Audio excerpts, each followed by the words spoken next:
Welcome back, everybody. It's DJ Piracy. So today I was in the car with somebody and some familiar music comes on and they take the CD out. Let me start this story with, I got this CD originally around 2004, 2005, one of those years at the Black Arts Festival. They were selling them directly. And this is it right here. Laponne, Back to the Gutter. Got 18 tracks. Mike Jones is on one of them. Who? I don't know. But see, this one here is 17 tracks. Now it gets a little bit crazier though. So this is a thing with reissues. Sometimes you see it the other way around. This is a 2004 version. You can see that's not a factory press right there. See, it's a CDR. Printed on professionally, of course. The packaging was really well done. It's legit. This is the reissue. Now that's a factory molded disc right there.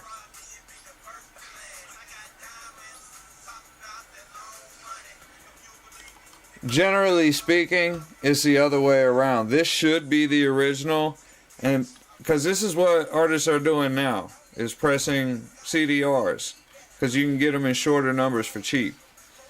But the part that really makes all of this kind of interesting is more than likely this is the version that will hold value. So like right now, I believe you can still get them.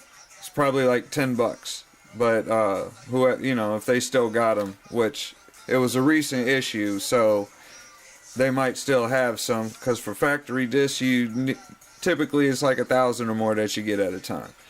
So with these, you might only get 100 of these made at once. You might get 50 made at once. You could get 300, 500, whatever.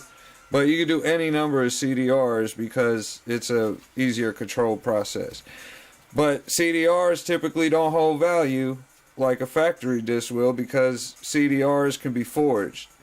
You don't necessarily know for sure unless you got other ways to authenticate it. But I thought this was interesting and worth talking about. Like I say, usually it's the other way around. But with this one, the CDR is the original and the factory press is the reissue. And in addition to that, this one has an extra song. Right there, number 13, Don't Say Nuthin. And then, see right there, 13 is now what track 14 was.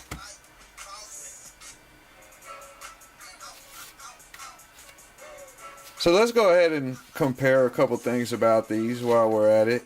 Now both versions, this one you can see the color is slightly different, but if you look at that parental advisory logo on this standard definition camera, it probably doesn't show very well, but that is the part that's kind of blurry.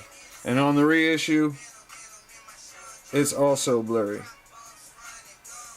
Of course, this camera may not show it anyway. But in real life, I assure you, if you take my word for it, you can tell people some guy on the internet said this, so it must be true.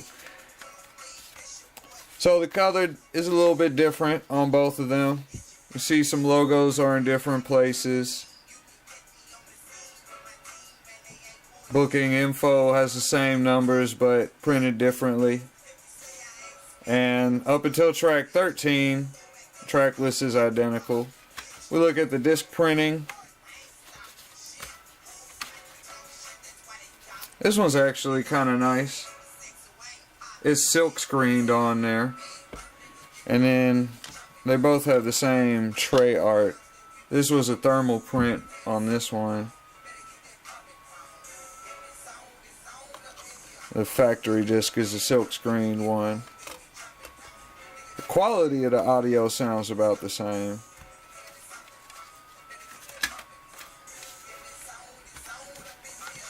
And so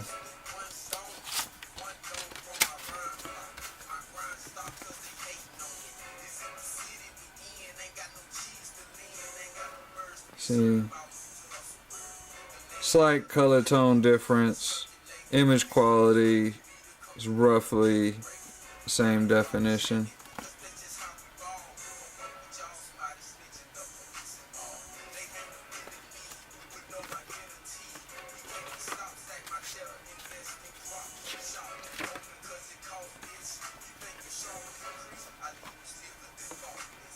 Now you can see on the inside though,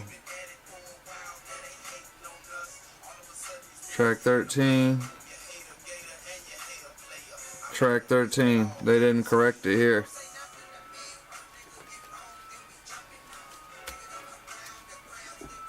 So yeah,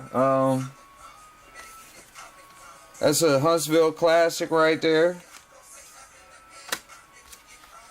Great album.